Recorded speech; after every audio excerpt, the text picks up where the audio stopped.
Where are you going, Holmes? Have you been invited somewhere? We have been invited, Watson. We have? Where to? To the Baker Street Irregulars' annual dinner. They sent us an invitation. It is on the table. A dinner? How could those street urchins afford anything like that? I can't understand your interest in them, Holmes. They're dirty. They wouldn't hesitate to steal your wallet. Watson, you should be excited. It is a secret dinner. Its location changes every year. Read the menu. Sounds mouth-watering. All right. We, the secret police of Baker Street, invite you, Sherlock Holmes, and Dr. Watson to our annual dinner. Menu, entree, frozen rat head salad. Is this a joke? Not at all. Pray continue. Main course, sow's udder in Danny Nutcracker's way. Sounds disgusting, Holmes. Hedgehog goulash. Street turnips in homemade juice. And it goes on. I can hear them on the stairs now. Well, we can't go there. We can't eat that. Watson, you'll hurt the feelings of those poor children. We have to go. Oh, Mr. Holmes. It is fine, Mrs. Hudson. Mr. Holmes. Wiggins, Dr. Watson is getting ready. He will be delighted to join us. You don't look well, my young man. Is there something wrong? Don't tell me the dinner is cancelled. Mr. Holmes, it's my brother Leighton. He's in a prison cell. They say he's killed 2 men.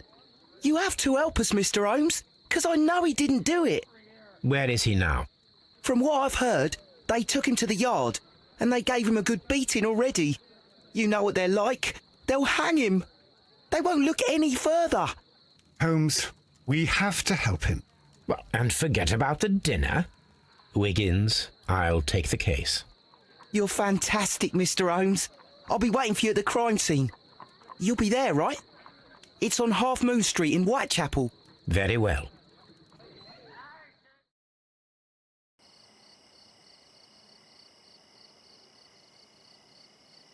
Holmes, poor little Wiggins needs our help.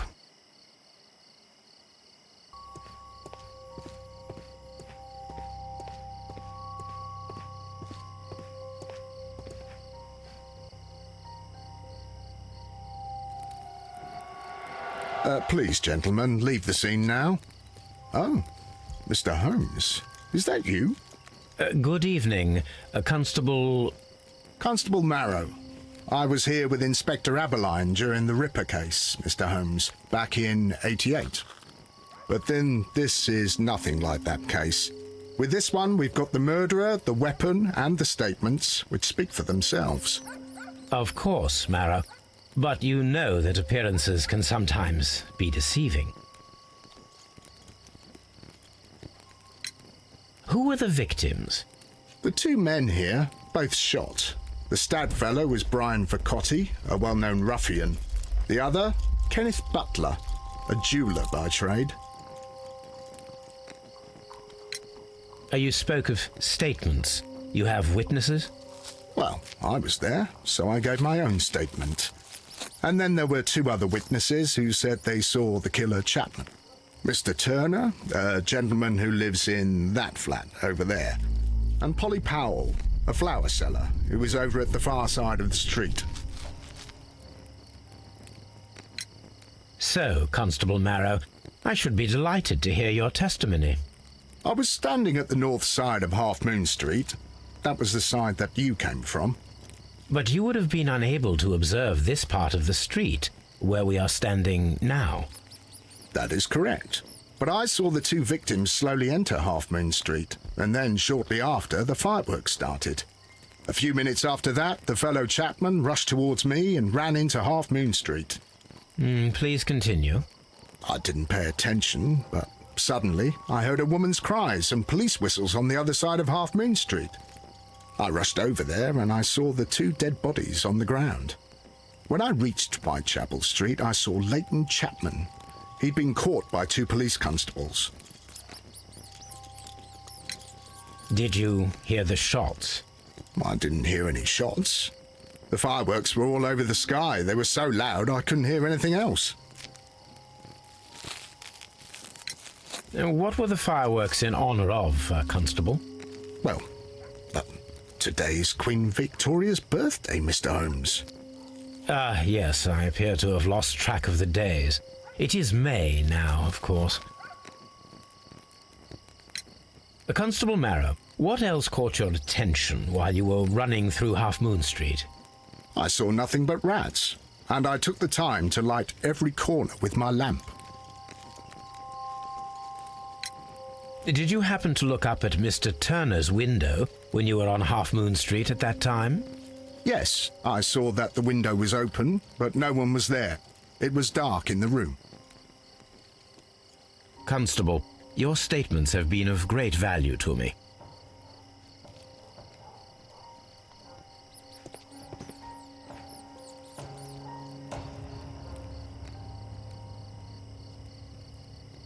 The bullet struck his head. This man didn't stand a chance.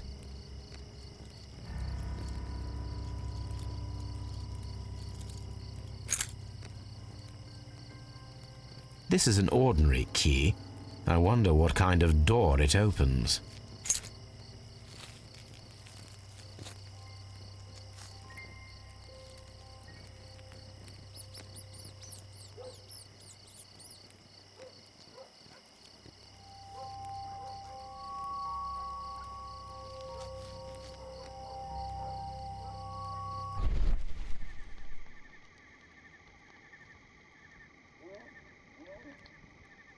A piece of wood that has stuck between the cobblestones. Let us take a closer look.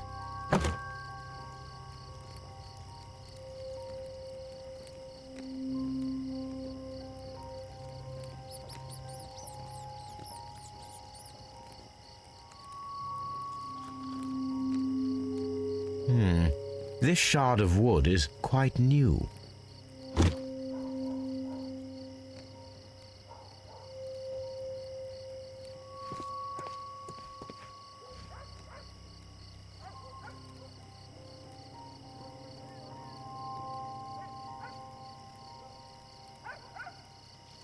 A tattoo from Westgate Prison.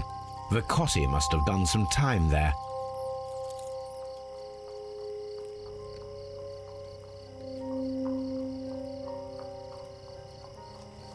He tried to stop the bleeding with his hand. Death was not instant.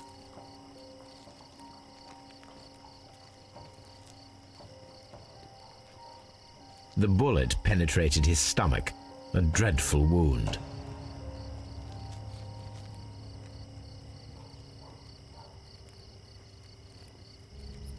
Brian Vicotti suffered greatly. What a terrible way to die.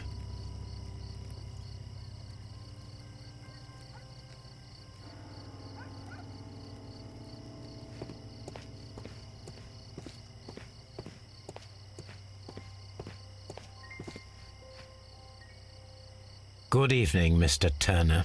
I heard Constable Marrow reply to you as Mr. Holmes. Are you that detective gentleman? I've heard of you. And, well, I know things about this evening. Excellent. Might we hear your story? Could you tell us everything that you may have seen or heard? I was already in bed when the fireworks started. A few moments after, I clearly heard 2 gunshots from outside. Please continue. I quickly got up and I grabbed the lamp from my nightstand and I rushed towards the window. I looked down and I saw 2 bodies. And there was a man with a gun who was standing nearby. Where exactly? Well, near this body. Did he notice you? I don't think so. He rushed towards Whitechapel Street without looking around.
Mr. Turner, did you see anyone else in the street? No, I saw no one but that man, the murderer, the fellow they caught. Were the two shots you heard consecutive? Yes, there was a very short pause between them, and they sounded different somehow. It seemed to me that the second shot was louder than the first. That is an interesting comment. Mr. Turner, what were your actions after you stepped up to the window? I was afraid that the man with a gun might return, so I stayed close to the window till I saw the policeman coming in the Half Moon from Whitechapel. Then I walked out to tell them everything I saw. You have helped us a great deal, Mr. Turner.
I'll do anything to save my brother, Mr. Holmes.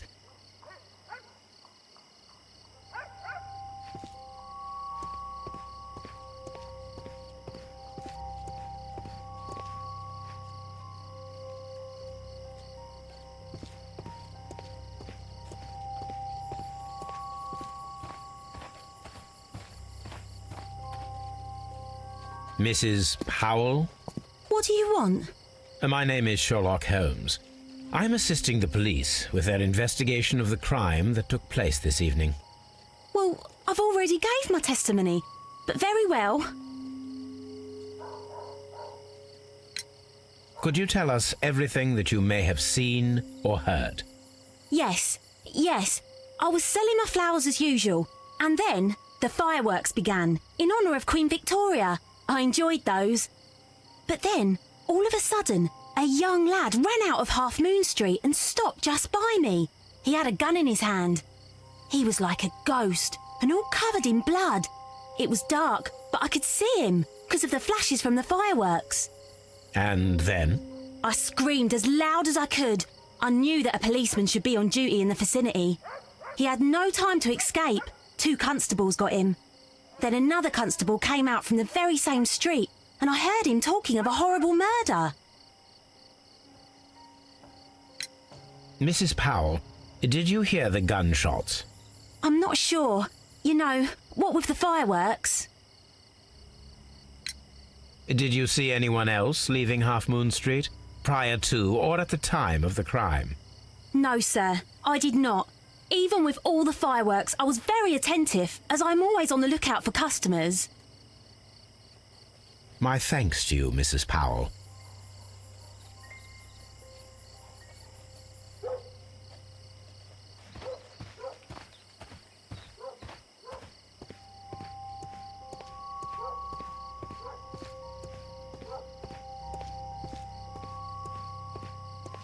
Mr. Holmes, did you see my brother at Scotland Yard? Is he all right?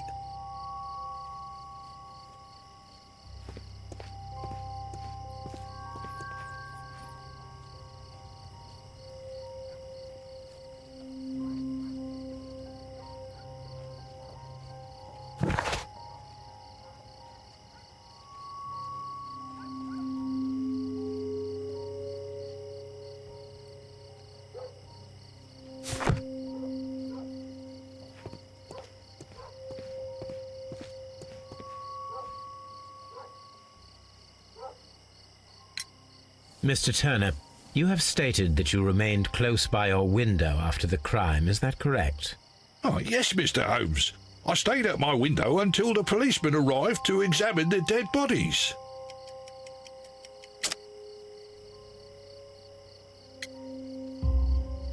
That is very interesting, Mr. Turner. Constable Marrow stated that he did not see anyone at the window when he was running through Half Moon Street. Well, I think Constable Marrow and me, we might have been distracted by the whistles and shouts coming from Whitechapel. We could have missed each other somehow. You understand what I mean? It was a bit of a stressful moment, to tell you the truth, sir. Allow me to form my own theories, Mr. Turner. Would you mind showing me the view that you had from your window? Not at all, Mr. Holmes. Please, follow me. Mr. Turner appears to live very modestly.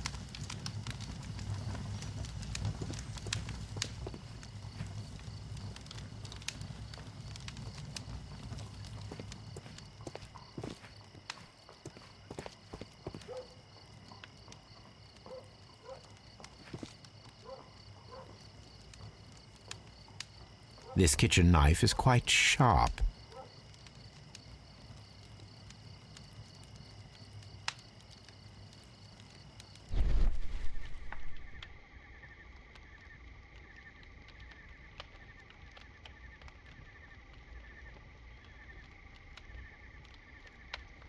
There are pieces of shredded paper scattered over the table.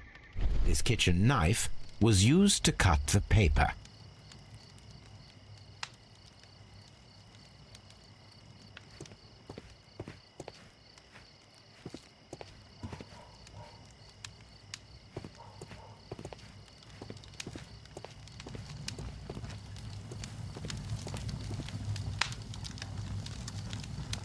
This fire is dying out. It was last tended to over an hour ago.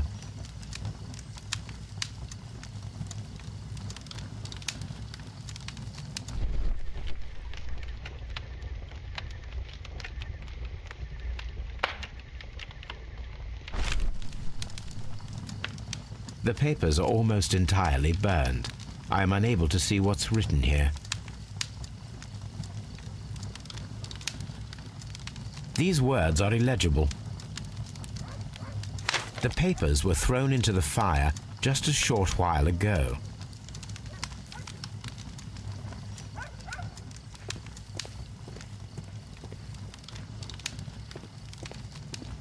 Mr. Turner was roused from his bed by the sound of gunshots.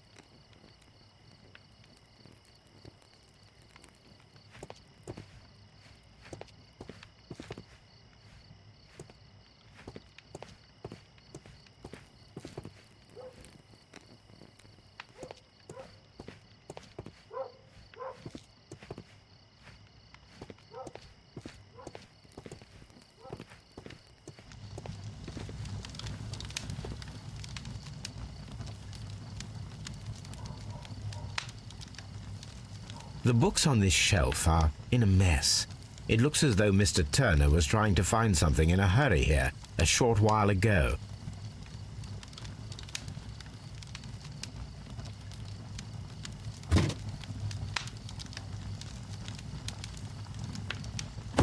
A perfect match. So, Mr. Turner broke his stick when it became stuck between the cobblestones. He did not mention that he was so near to the victims.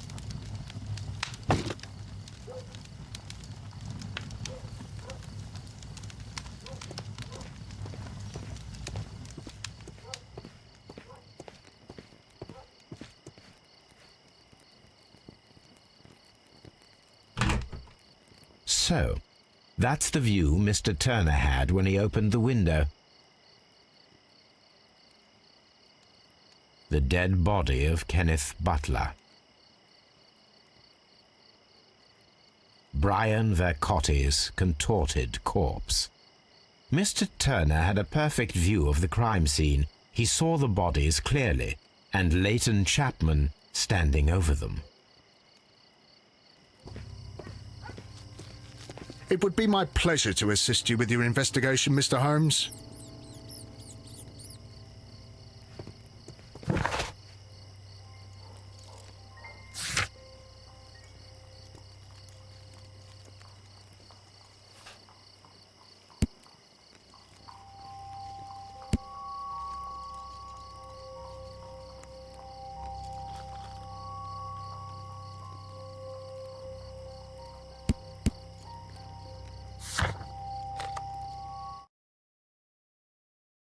Mr. Holmes, whatever brings you here so late at night?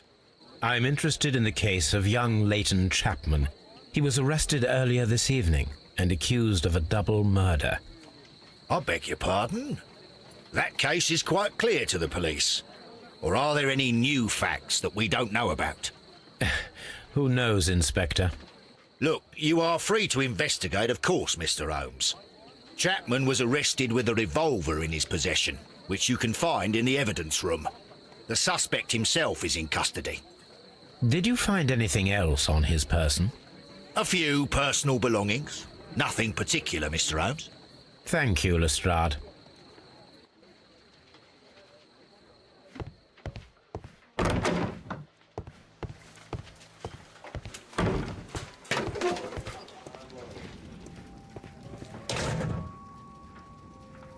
So this is the gun that Leighton was holding when he was caught by the police. It is a Webley revolver, a reliable weapon. It seems as though the shells were not removed from the cylinder.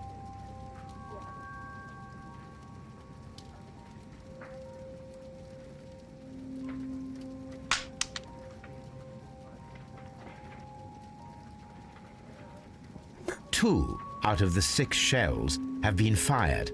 There were 2 shots.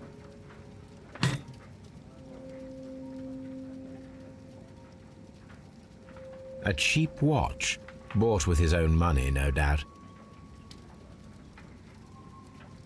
These cigarettes are filled with cheap tobacco, nothing interesting.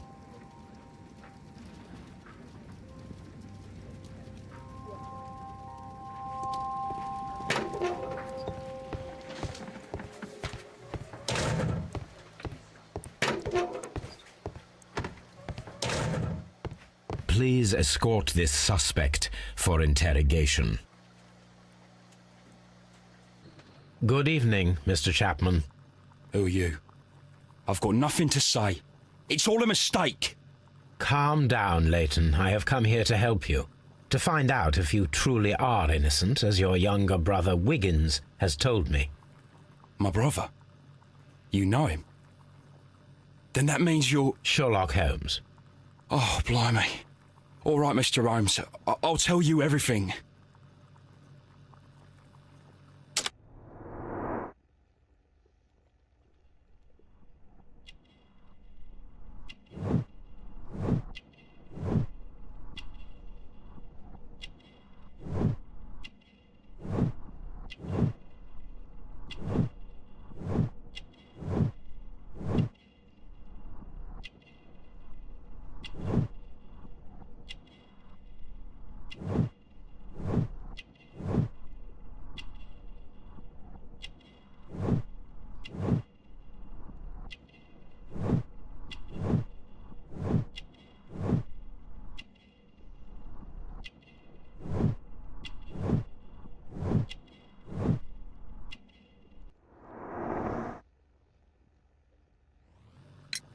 Good.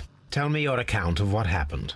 I left my work and I hurried up to see the fireworks in Whitechapel. I was late, so I decided to cut through Half Moon Street. I saw the first fireworks light up in the sky. I bumped into a constable on a corner before entering Half Moon. Then suddenly, what with all the firework flare, I saw 2 men. They were both lying flat in the middle of the street. I stopped where I was. I thought about turning back to the police, but as I was thinking of that, I saw a third person. He was leaning over the body that was furthest from me. The second I saw him, he raised his head and he stared at me.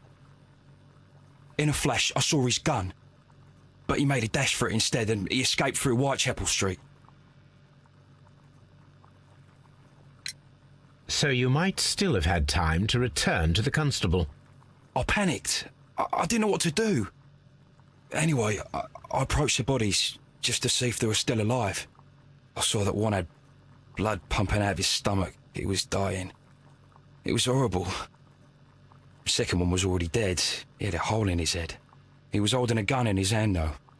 I took it, and then I followed the third man. Interesting. Pray, continue. I turned a corner, and I saw the man standing in the middle of the street. He seemed to be in some sort of panic. And then, Mr. Holmes, something strange happened. I told the police and they laughed at what I said, but I swear to you, my words are true. I started running towards him.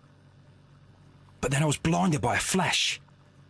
It was so bright that I hardly saw anything for a good dozen seconds. But I kept running forward. As I arrived in Whitechapel, I heard a woman screaming. And then I was caught by the police. But there wasn't a trace of that man. Of course, then they found a gun and all that blood. I couldn't see the murderer escaping and all that mess. Perhaps I was still half-blinded at that moment. A thrilling account, my young man. Leighton, are you able to describe the person whom you saw standing in Half Moon Street? Well, I wasn't able to see his face at all. It was too dark, and he was too far away. I could see his silhouette. And what about that? Nothing so special. He was wearing a jacket. He was quite average in size and his weight. I see. Was there anything else that struck you at the time? No. But perhaps it's strange, but I can't remember the sound of his footsteps as he was running away. Perhaps it was because of the fireworks or the surprise of me seeing him. Leighton, I confess I am puzzled. Why should a young lad like you take a gun from the hands of a dead man and set off in pursuit of a probable killer? I know. I keep wondering that, but at the time it was like a reflex. A criminal ought to be arrested, and he was armed. You were willing to risk your life. That was a little foolish, unless you wanted revenge. No, Mr. Holmes. I was just being brave and stupid.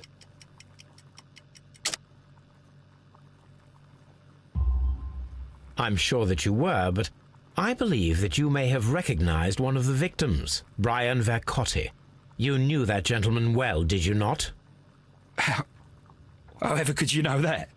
You have a typical tattoo of the Westgate Brotherhood upon your hand. I observed exactly the same mark upon Mr. Vercotti. You came to know him from your sharing a past prison sentence. Am I correct, Mr. Chapman? Oh, God. You're right, Mr. Holmes. Would you tell me a little about Brian Vercotti? We were convicted for a robbery. Once in prison, both of us joined one of these fraternities. During that year, we tried to help each other out, you know? You were quite young then, I believe. Yes, Mr. Holmes, we were. We'd only stolen a pound of meat. After we were released and when I saw what my little brother had become, I decided to work towards living an honest life. And Vercotti? He had a hard time. His sister had died in a Whitechapel dispensary while he was in prison. He had no family anymore. Our paths split. He fell back into crime. So you lost him? Yes. And for around 2 years, I heard no news of him at all.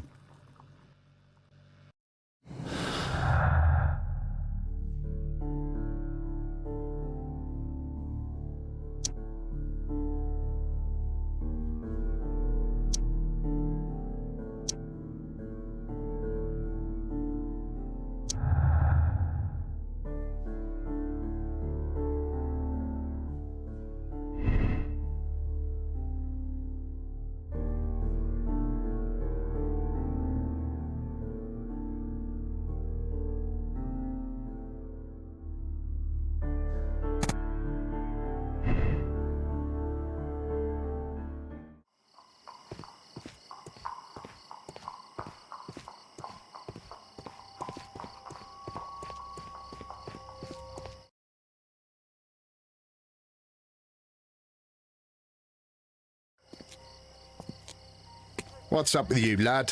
What are you waiting for? I'm waiting for my brother to be released. Your brother? The one that you caught, beat up and imprisoned. Ah, the murderer. He ain't killed no one, copper. Watch your mouth, lad, else you'll be joining that worthless brother of yours.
So Mr. Turner used a book to hide an object that he found on Kenneth Butler's body. The question is, what did he find?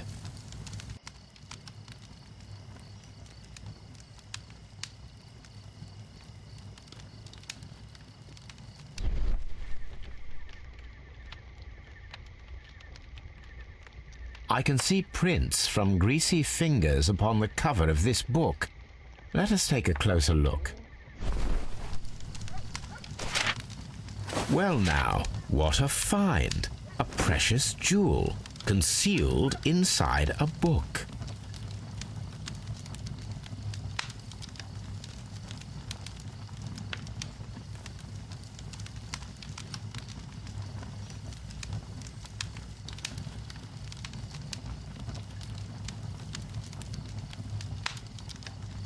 A bracelet with a unique ram's head design, a distinctive feature of ancient Grecian artifacts, probably of the Hellenistic era.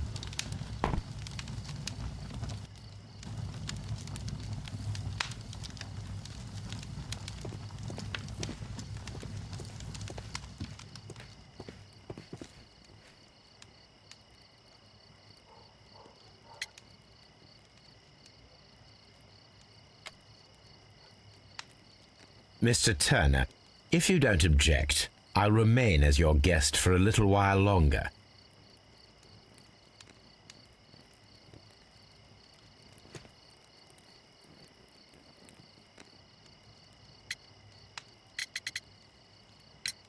Mr. Turner, how would it be possible for a man of advanced years, such as yourself, to rush from his bed to the window in a matter of seconds, as you have stated? Well, I'm able to move very quickly, despite my age. And when the situation requires it, Mr. Holmes.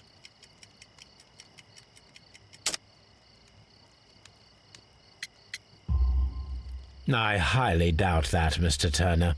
I observe that you suffer a severe limp due to your injured right leg. It would have taken at least 10 seconds for you to approach the window. That means you could have easily missed something or someone in Half Moon Street during that time. You're right, Mr. Holmes. I could have missed something. But it did seem to me that everything happened so quickly. Time can pull tricks on you. And what of everything else that you told us? Mr. Turner, it is vital that we have your complete and true statement. Mr. Holmes, I do assure you that the other things I said were most sincere.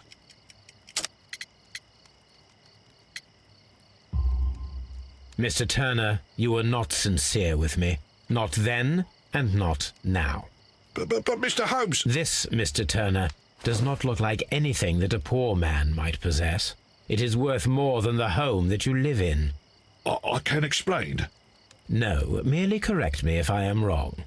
You saw Leighton Chapman through the window, but you also noticed a glittering object on the ground, this precious jewel.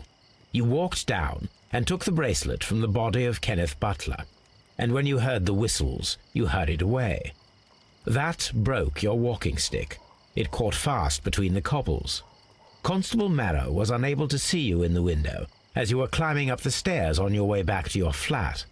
Upon returning home, you hid the precious jewel inside a book.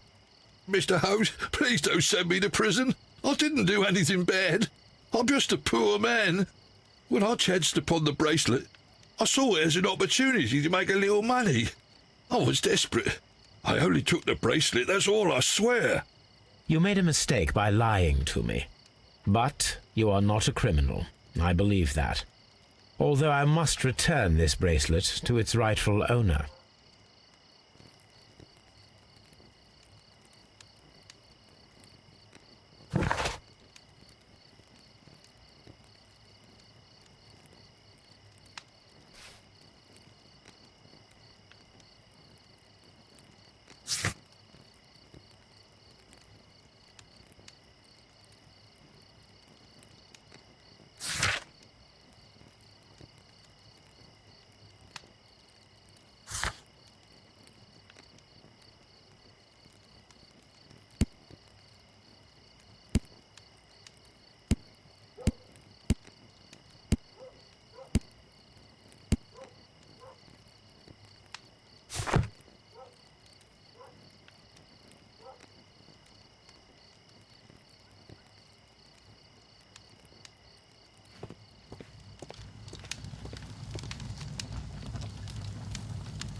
Here it is.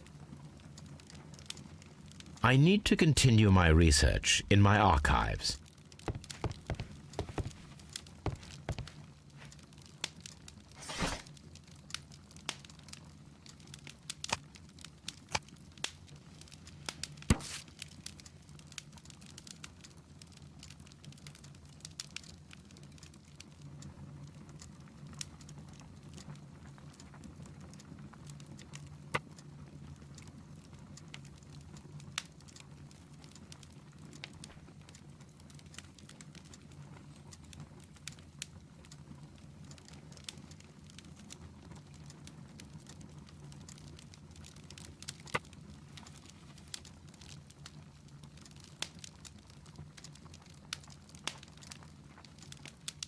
Here it is.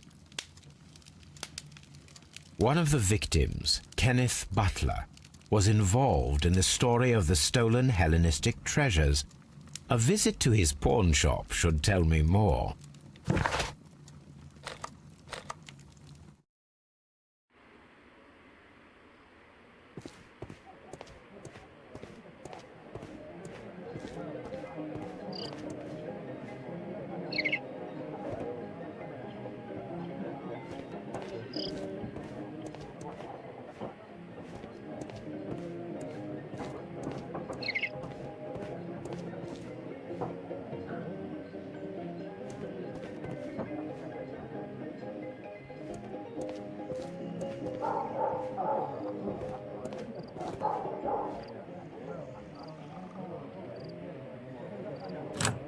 Mr. Butler's key matches the lock perfectly.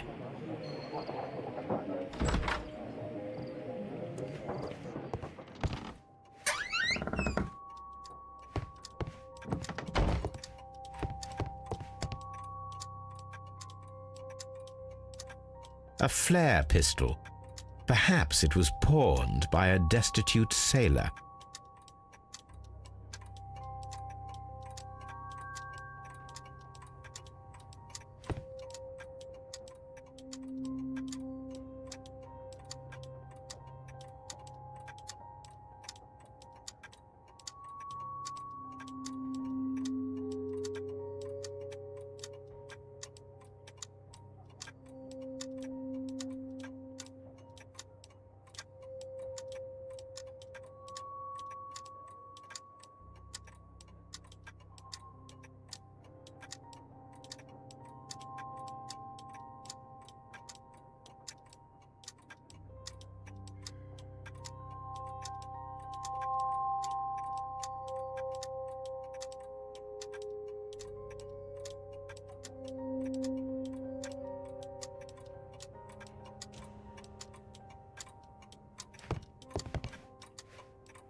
The ram's heads. This necklace belongs to the 5 Rams of Mittelin collection. Interesting. That means that Kenneth Butler owned a part of this collection all this time, 10 years after the theft.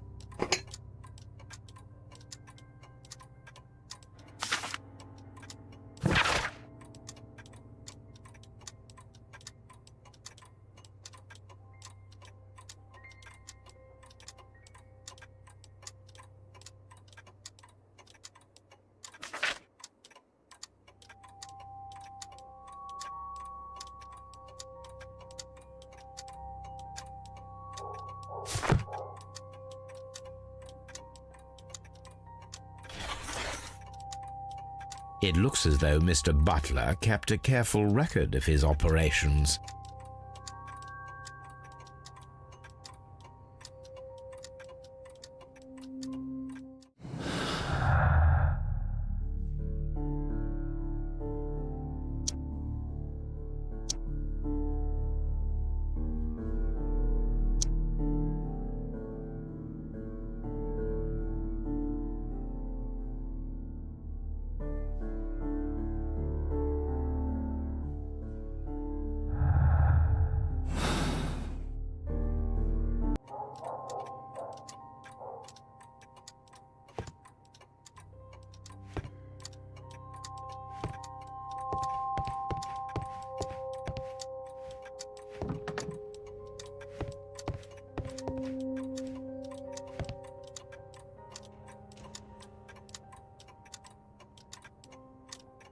It looks as though Mr. Butler kept...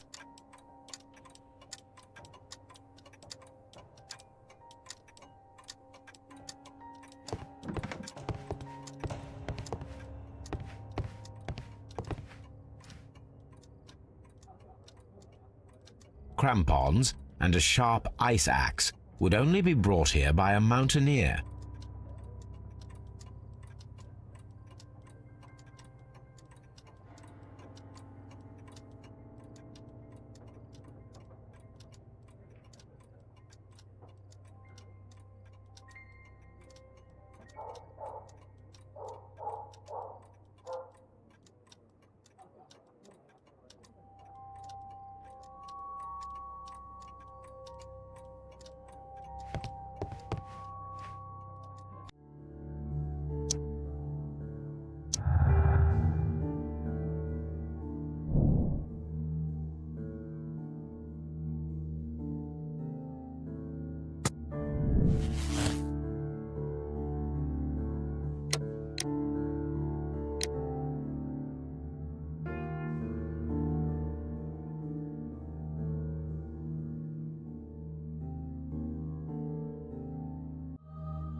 A cheap watch, bought with his own money, no doubt.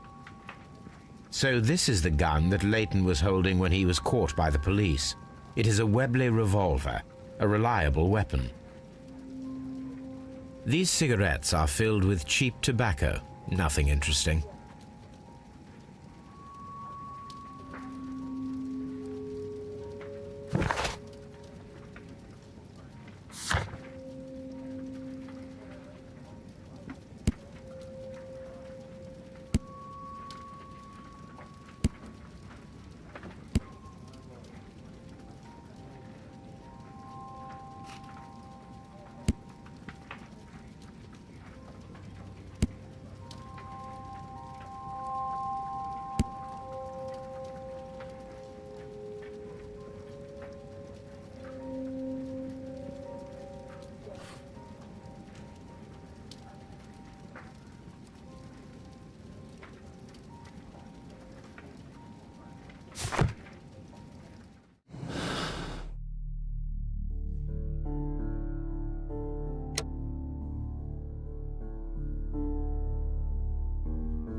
You committed a terrible crime, Leighton Chapman. You killed 2 people with the intention of obtaining a set of valuable antiques. What? That's a mistake. I didn't do it. However, your brother Wiggins came to me. He needs you as much as you need him. I have faith that you will not err again, so I have decided that you shall avoid a harsher fate. Mr. Holmes has convinced me to ease your sentence, but you'll still be imprisoned, lad. Mr. Holmes! But you promised to save him!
Why are you looking at me all the time like that?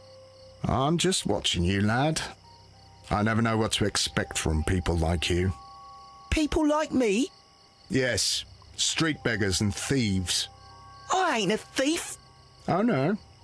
Then where did you get whatever it is that you're gnawing on? I very much doubt that you bought it.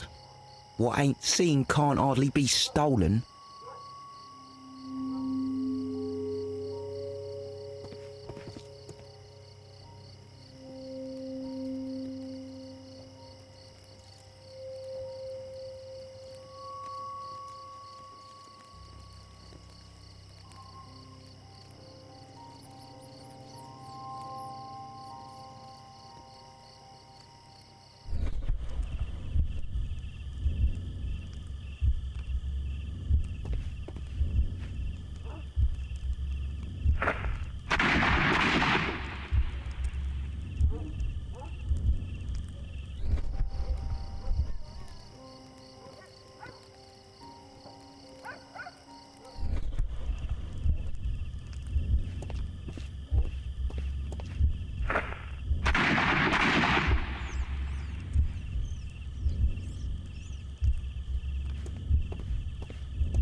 I am unable to see any higher.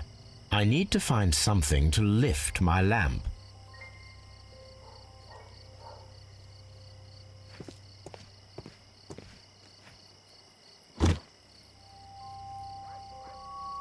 This should be useful.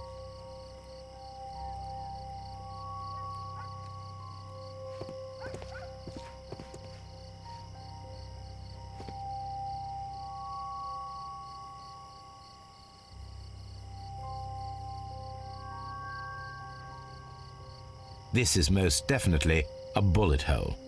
The brick cracks are fresh.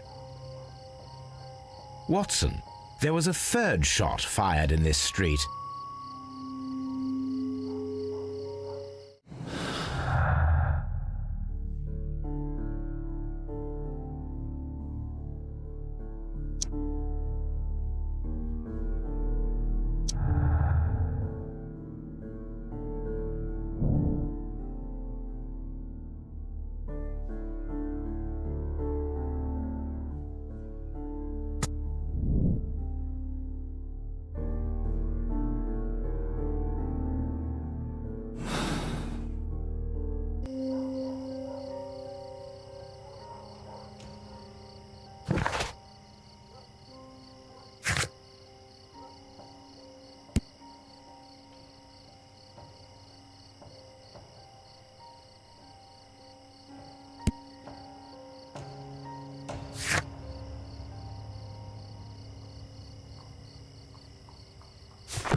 Constable Marrow, I would value your assistance in this investigation.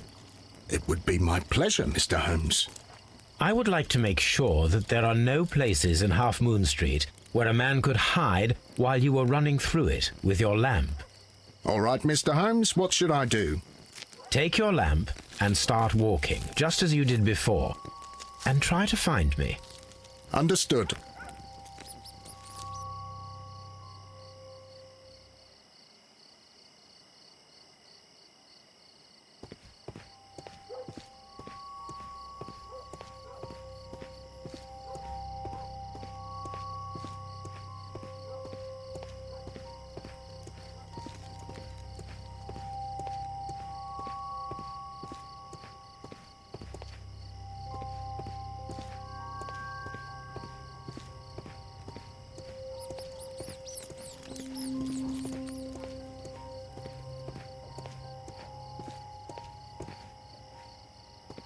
I can see you very well, Mr. Holmes. All right, Constable. Let's try again. I'll find another place to hide.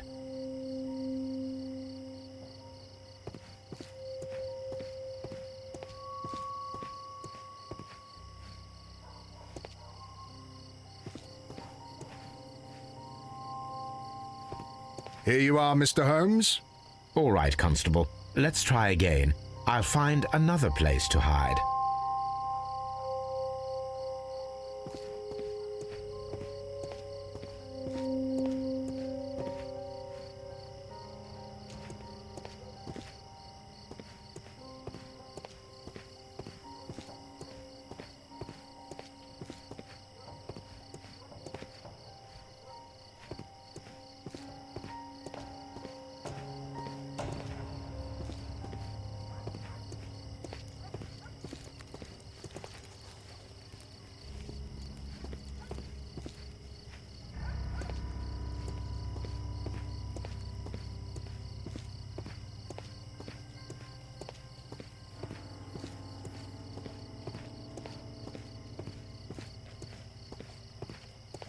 No, this is not how I walked at the time of the crime. I was more attentive.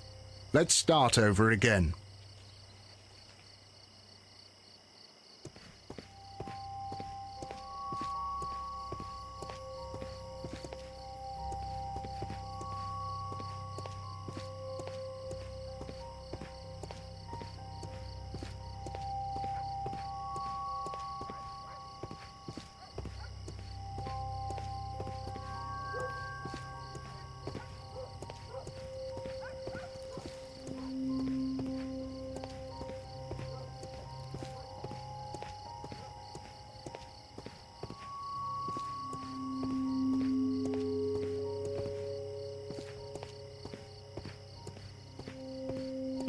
Mr. Holmes, it wasn't difficult to find you at all. It is obvious now. No one could escape Constable Marrow's lamp while hiding in the street.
These tools are exactly what I need to climb the wall.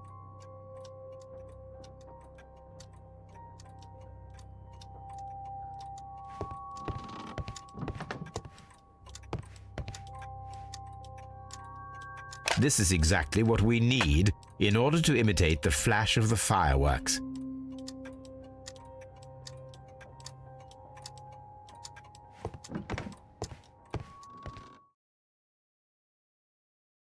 Wiggins, my lad, what are you doing here? You'd best be leaving and be quick about it. I've done nothing wrong. You'd learn more by watching Mr. Holmes. He knows exactly what he's doing. Not like you. Oi, watch your tongue.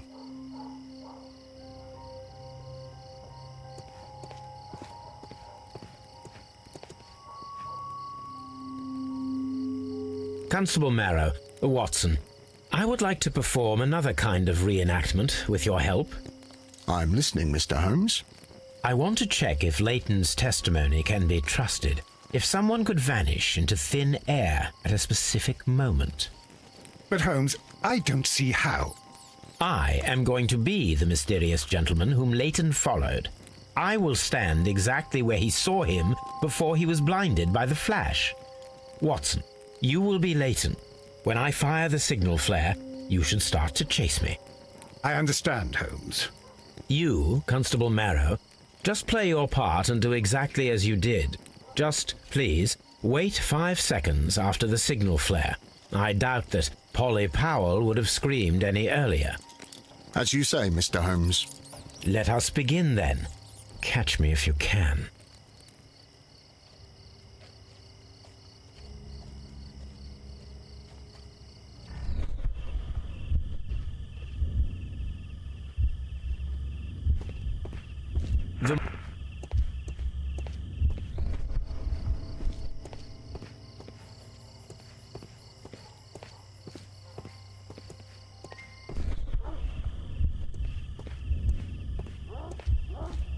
This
This wall is cast in shadow. It would be difficult to see anyone scaling it.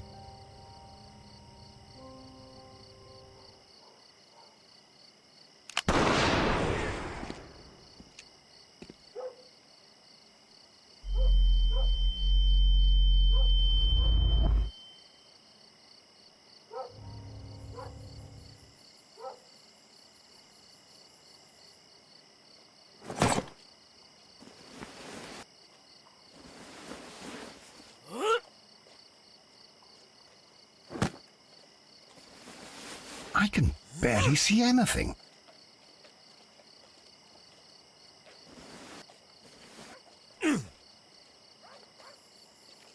Holmes?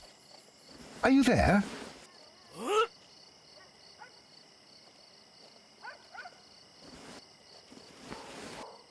I should try climbing faster.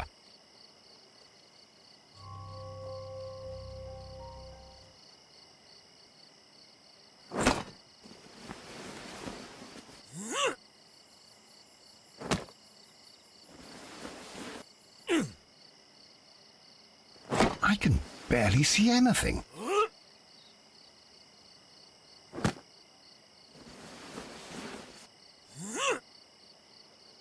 Holmes? Are you there?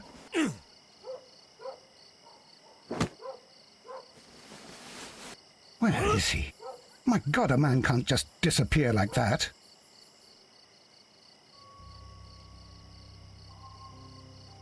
Holmes? Holmes? Where are you? I cannot see you, Mr. Holmes. Dr. Watson, it seems that Mr. Holmes has disappeared. Don't worry, gentlemen, I am up here, above your heads. How on earth did you get up there, Holmes? I am using crampons and a climbing axe, although the person we are looking for did not leave any traces of such tools. Constable, is there any way to get to the top of this building? Yes, Mr. Holmes, I can show you. The door to the building can be found from Whitechapel Street. Gentlemen, I am on my way down.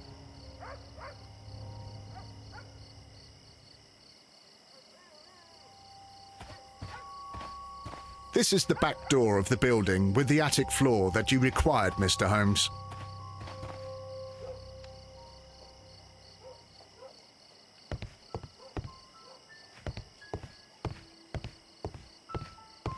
These shards of glass are from the window above. These shards of glass are from the window above.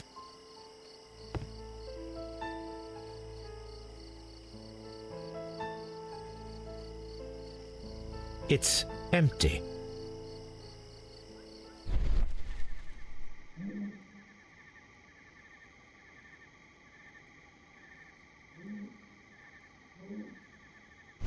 cluster of thick black threads.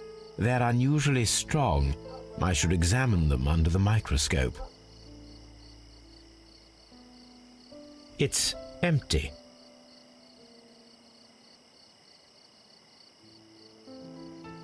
Someone broke through the window to get inside the attic, but in his haste he ripped his jacket. We can conclude that the person whom Leighton saw climbed up the wall, broke into the attic window, and escaped through the hatch.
Let us take a closer look.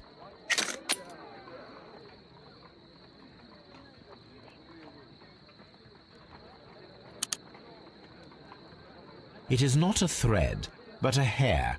I very much doubt that it is human. I need to compare this sample with a human hair and a horse hair. A shaving brush is usually made from horsehair. Watson, could you please pass me your shaving brush? Here you are. Watson, look, what's outside the window? Well, I don't see anything. Ouch! Holmes! Oh, don't make such a fuss. One little hair.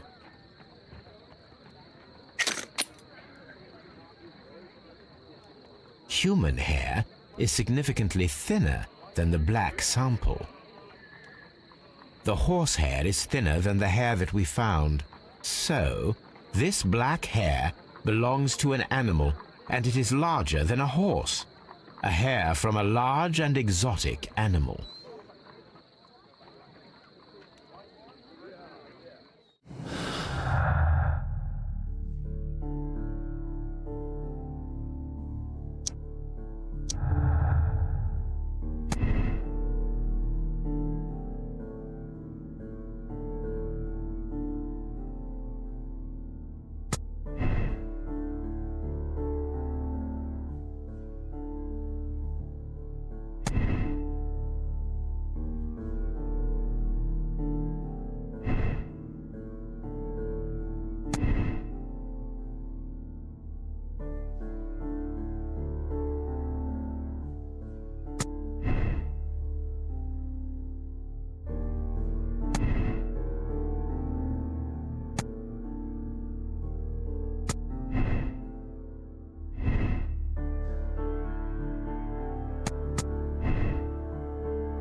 Look here, lad.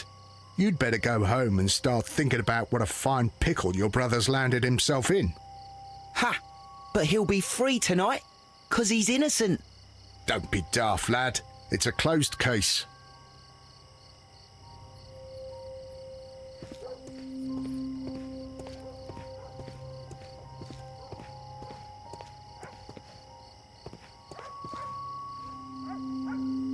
Mr. Holmes? We have good news for you, Wiggins. The investigation has proven very interesting so far. We found facts and details that confirm your brother's innocence. I knew it, Mr. Holmes. But for now, Wiggins, we need your help. Anything you like, Gov. I need you to locate a circus that has stopped over in London. It needs to have disposed of at least one exotic animal, a very large one. You can count on me, Mr. Holmes.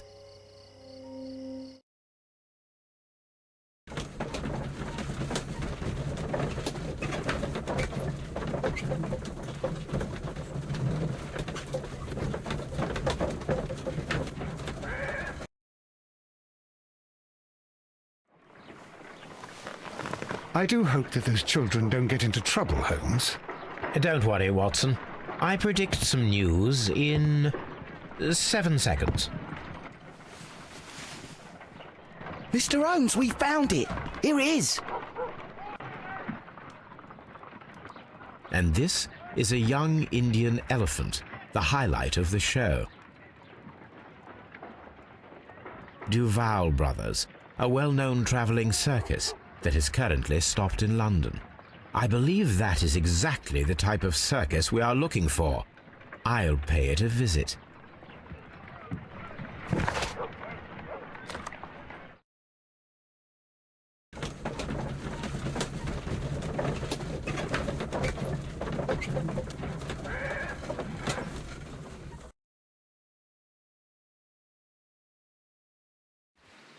Aye, you! Stop right there. Good morning, sir. Pardon me, but why am I not allowed to walk around here? Because it's private. Well, I only wanted to meet the artistes. You're wanting to apply for... Nah, you don't look like the type of artistic lockpicker that we're looking for. You might be surprised. What? Nah, I don't think so. Clear off. You're a bit slow to catch on, eh? Get lost.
Holmes, I won't be able to join you. I promised to visit a patient today. It's all right, Watson. I think that I can handle this alone. Spectacles are unpopular among thugs. I don't want to arouse suspicion.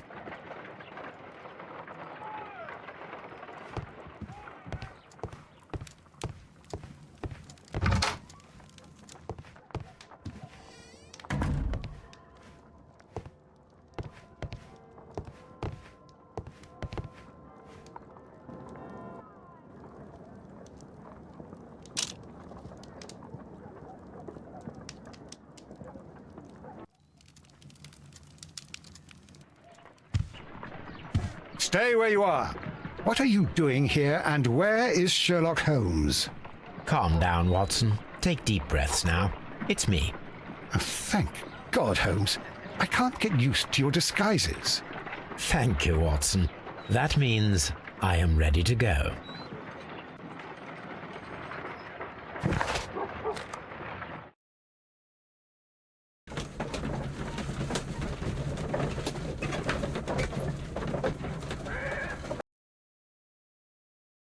Who are you? What's your name? My name is Nigel. I'm here to open the locks. Talented, eh? Let's see. Go inside the marquee and show yourself to Charles Foley. And I'd highly advise you not to trick him. Got that? I've got it.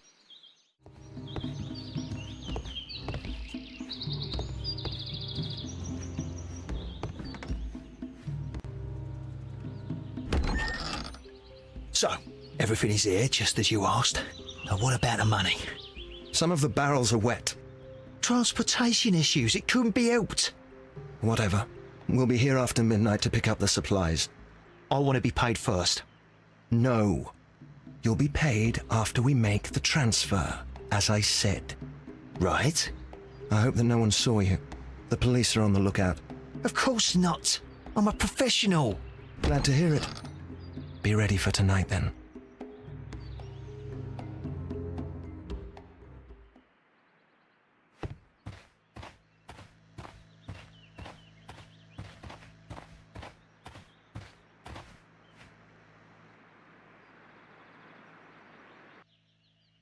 This wooden barrel is damaged. It is difficult to say what is inside. This wooden barrel...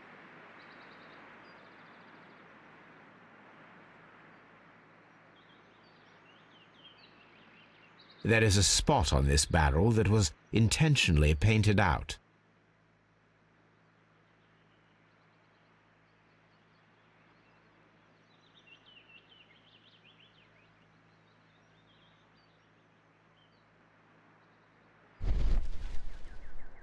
The crest of the Honourable Artillery Company.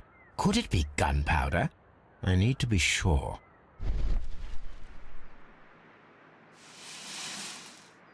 Judging by the fractions and the scent, I can confirm that it is, in fact, gunpowder. The barrels are roughly clustered. It seems as though they were brought here in a hurry.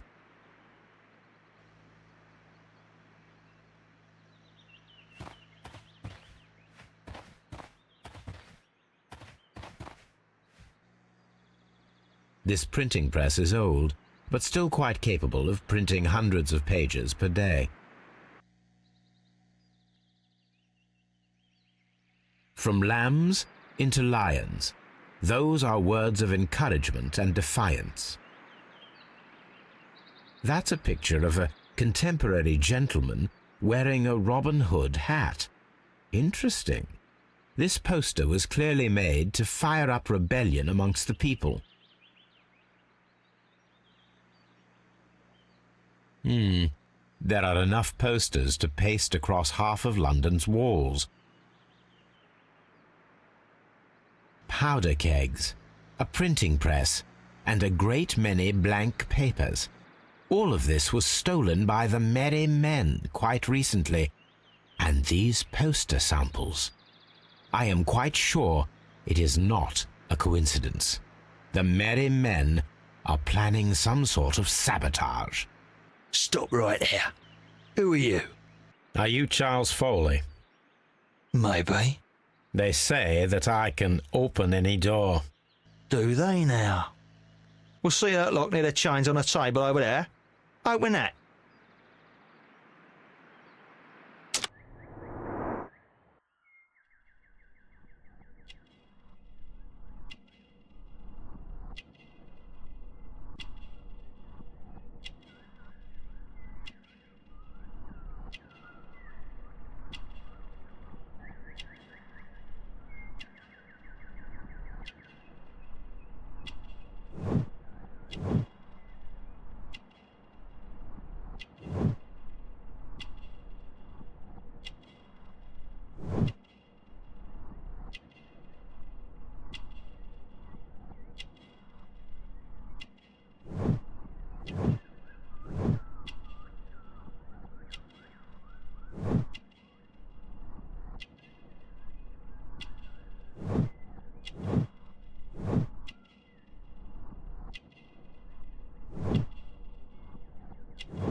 Oh. Well, they're right. What's your name? Nigel Shirley, from York. Ah, Nigel from York. Never heard anything about you. How'd you hear about me?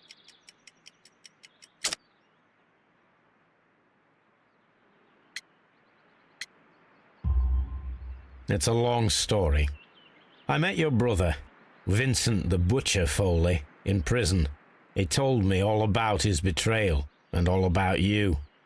Before I was released, he told me that you might find a job for me one day and pay me some money for me craft. Well, he died. 7 days ago, in prison. I'm sorry to hear that. That's all right. The traitor has paid the blood price for it. And you'll do the job anyway, because I need a talented lockpicker. I know just where to search for his legacy. It's all about the Hellenistic treasures, isn't it? Gosh, you fool. Now, listen up.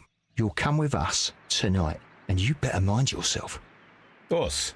Wait, who's coming then? Billy, Jack and me. And what will I get for that? We'll share the loot. The one you seem to know about. Right. Wait for us at the abandoned manor house on the corner of Ladbroke Grove and Kensington Park Road at midnight. Deal.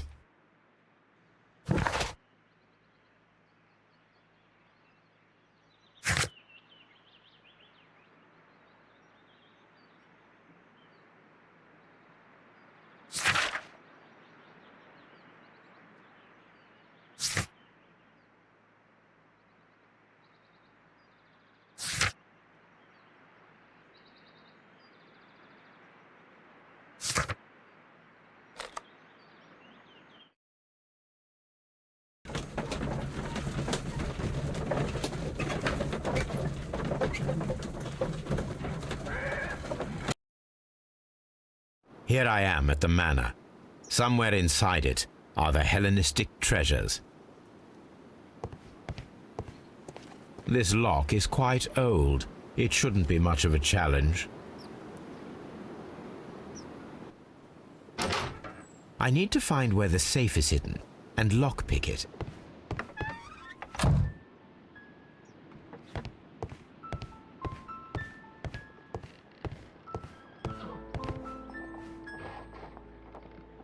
This cupboard is an absolute mess.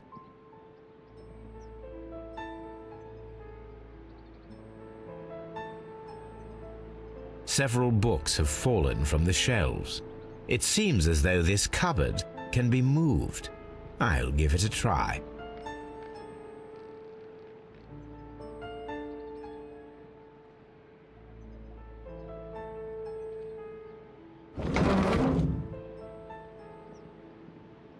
So, that's the lock I must open tonight. Let me see.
What a surprise! Another lock.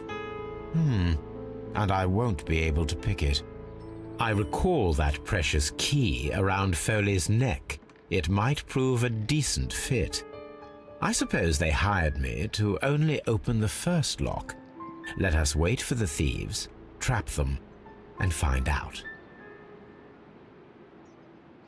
Let us check the thieves' possible escape routes in the event that they are caught off guard by the police from the front door.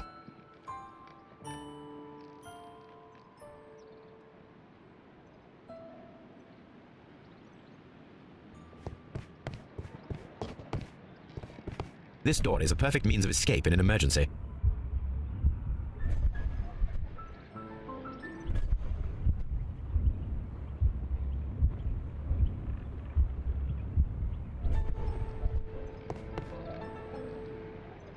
This door leads to a kitchen, which holds the shortest route to the back door.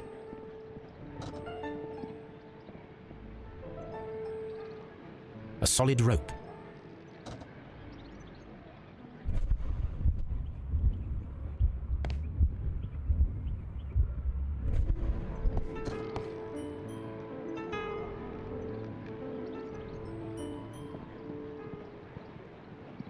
This should be useful.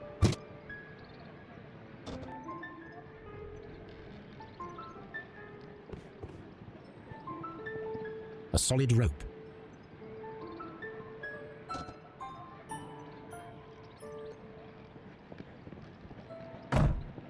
The door is now blocked.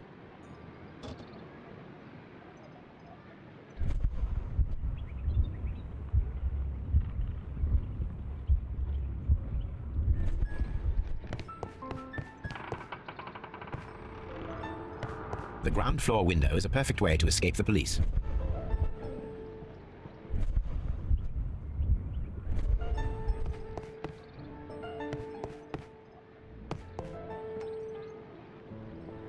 This works very well. No one will escape through this window now.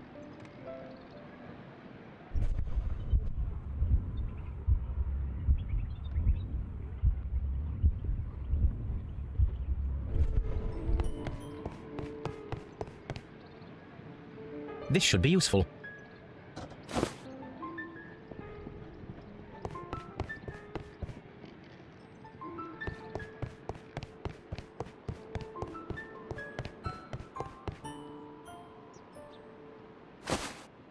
I wonder what this old chandelier is doing on the floor. It looks as though it was poorly attached. I suppose that the thieves already tried to open the lock with this formidable hammer, but they were unsuccessful.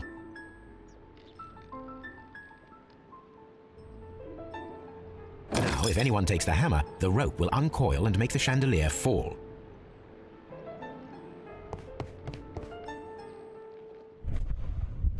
If he runs through the dining room and takes a sledgehammer to force open the door, the chandelier will knock him down.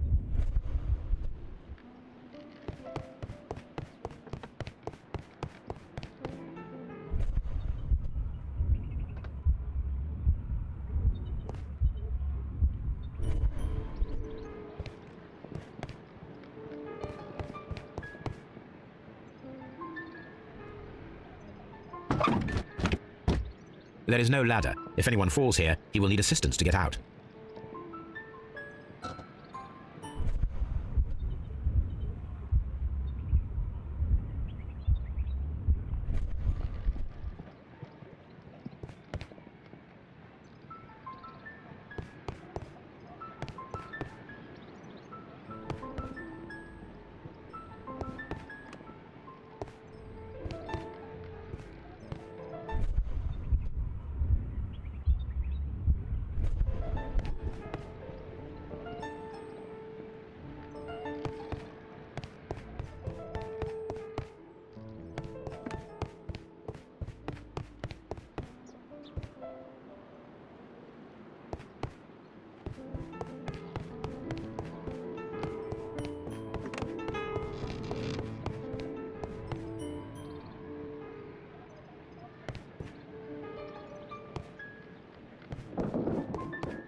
Although this window is high above the ground, it would be possible for one of the thieves to attempt to use it for their escape.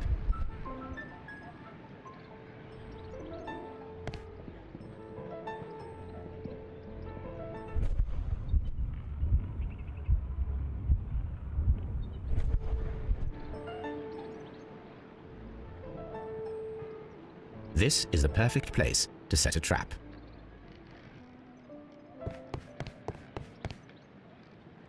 This should be useful.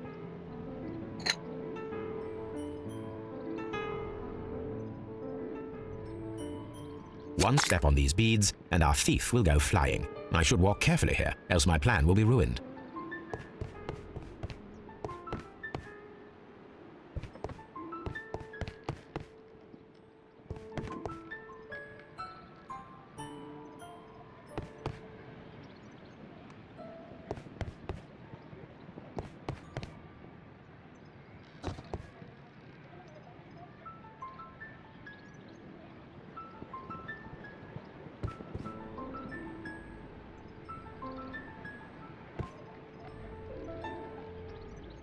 This hatch leads to a cellar.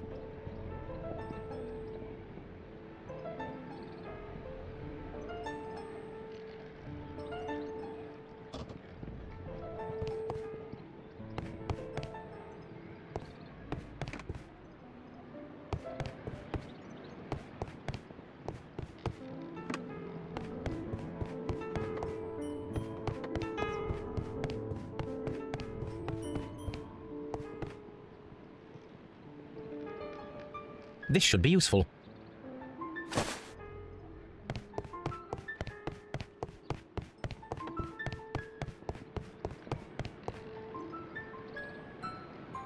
Now, it's not an open hatch, just a nice carpet on the floor. I should walk carefully here, else my plan will be ruined.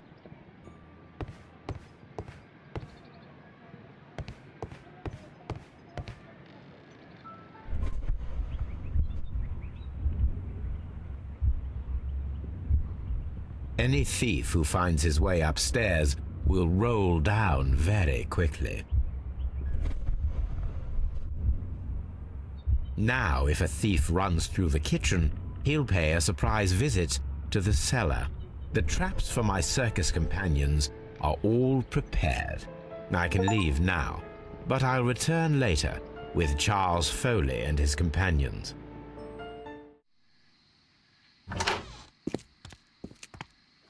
Police! Police!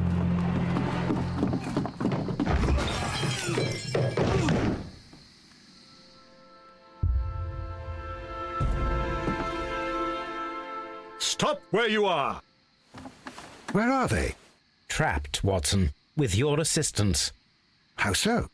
Well, you sounded just like a real bobby, my dear fellow. You startled them into the traps. I did?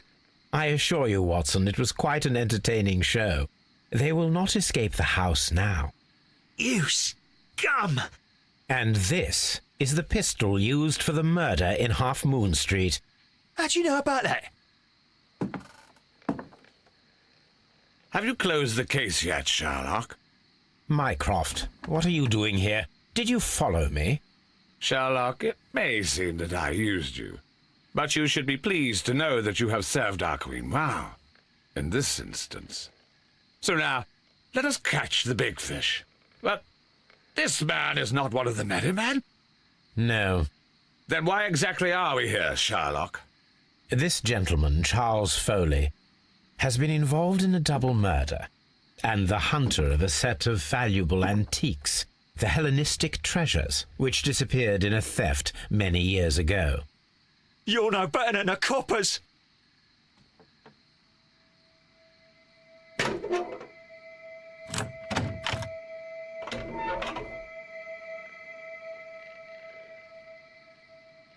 Holmes, that is incredible. The Hellenistic treasures. Indeed.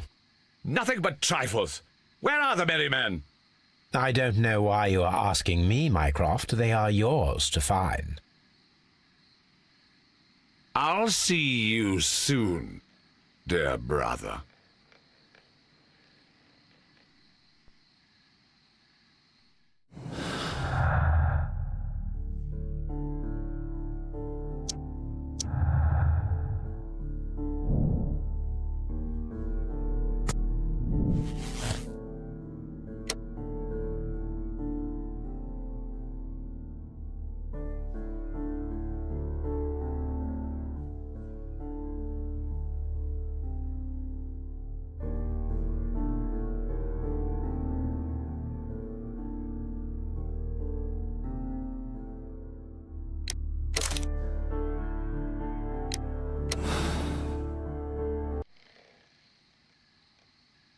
Charles Foley, you committed the crime of premeditated murder and of theft.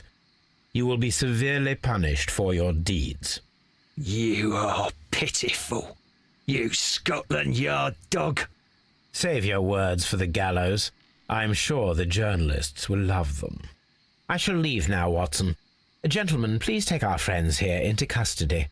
Where are you going? I have unfinished business. I'll see you at Baker Street.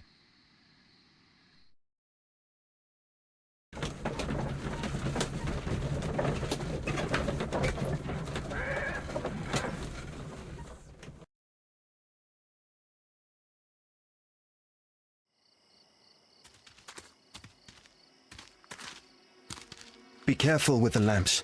Don't bring them too close to the barrels. Good evening, gentlemen. Who's there? That is of no importance. What matters is who you are and the plans that you have here. So you can stop us from carrying them out? Eventually, yes. Hey, careful. You'll blow us all up. I'm listening. We are a group known as the Merry Men. But I suppose you knew that already. We are the men who've already lost everything of value in their lives. We are ruined shopkeepers. We are workers who were fired from their jobs, honest people who were robbed. We were forced out from our homes and thrown onto the street, and all of this in the name of the so-called law. The laws that were set out by our government. The laws that make the commoners only more vulnerable and the wealthy more protected. We are not only from the British Empire. Some of us are from the New Lands, America, Australia, and we are many. But men we are still, and we are merry for that we stopped being afraid. For those powers that be had done their best to plant the fear inside our souls, and we accepted it so easily. The fear advised us to keep our heads bowed. It prevented us from fighting. Bankers and politicians, they own our lives, our work, our bread, and they push us to compete between each other just to see who may serve them better. But in the end, they are the few, so they are weak. They are nothing without their titles. We should not fear them. Our so-called masters should fear us instead. The time has come for our group to stand tall. Our great and many merry men. We are going to blow up the London Stock Exchange. No life shall be lost. But ownerships, debts, and property titles? They shall all be destroyed. They're only papers, after all. So many people will be freed over this night. That is a radical step to take. What result do you truly expect? Chaos. But soon people will understand that they are free, and that they don't belong to anyone. They will be able to work for themselves, together, without letting the rulers dictate what to do, and finally justice will arise. What you are intending to do is a crime. It is not justice. How do you see justice, then? Kids go to prison for a loaf of dry bread. And how many lords do you see punished for stealing from their people, sending them to their deaths in mines or overseas to fight for land? Our masters wouldn't hear us. So now it's time to sing the song of the merry men. Will you let us do our duty?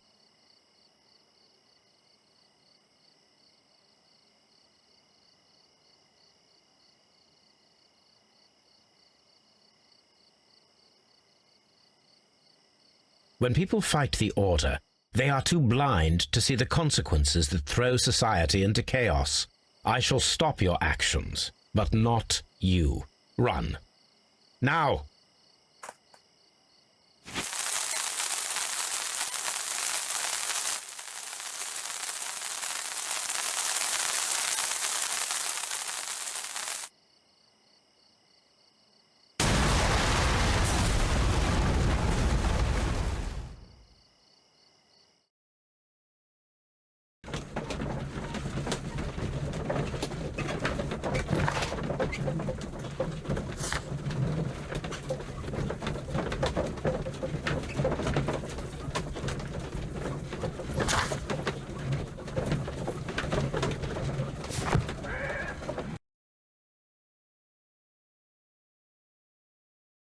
So, you're interested in Russian literature now?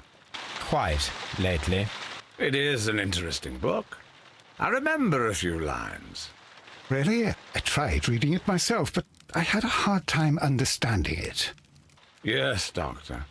It's about intelligence. Sherlock, I vaguely recall one of the lines. Sometimes it takes something more than intelligence to act intelligently. There were also a few words along the lines of, pain and suffering are always inevitable for a large intelligence and a deep heart. Tell me, Doctor, does my brother show any signs of pain or suffering? Not that I know of. Because you see, Doctor, behind all of his masquerade, my brother does possess a deep heart. So deep that he does not recall where he places his love. Well, I'm sure that... His love and his duty that, in the first place, should be directed towards the Empire. For without it, we would be nothing. A country filled with uncivilized men. And the Empire needs order and discipline. It has no room for chaos. People who commit crimes, or at the very least intend them, deserve punishment, Sherlock. Without justice, there can be no civilization. But we serve the truth, not justice. Your truth, Doctor, that may prove immoral. Allowing people to terrorize London, destabilizing the whole empire. Terrorize only the powers whom you serve, Mycroft. Not I, not Watson, not Mrs. Hudson, not Wiggins. Sherlock, the merry men are to be stopped. Not by me. You created the merry men. Stop them yourself. Only make sure that you don't create 10 more merry men by arresting the one. Good night, Dr. Watson. Anything in the post, Watson? Any clients worthy of our attention? Only a second reminder from Mrs. Hudson about our new neighbour. She urges you to remove your... Oh, I don't care about that. Holmes, the lady who will be moving in shortly has requested the use of our spare room to place all of her boxes. Wait, what? A lady?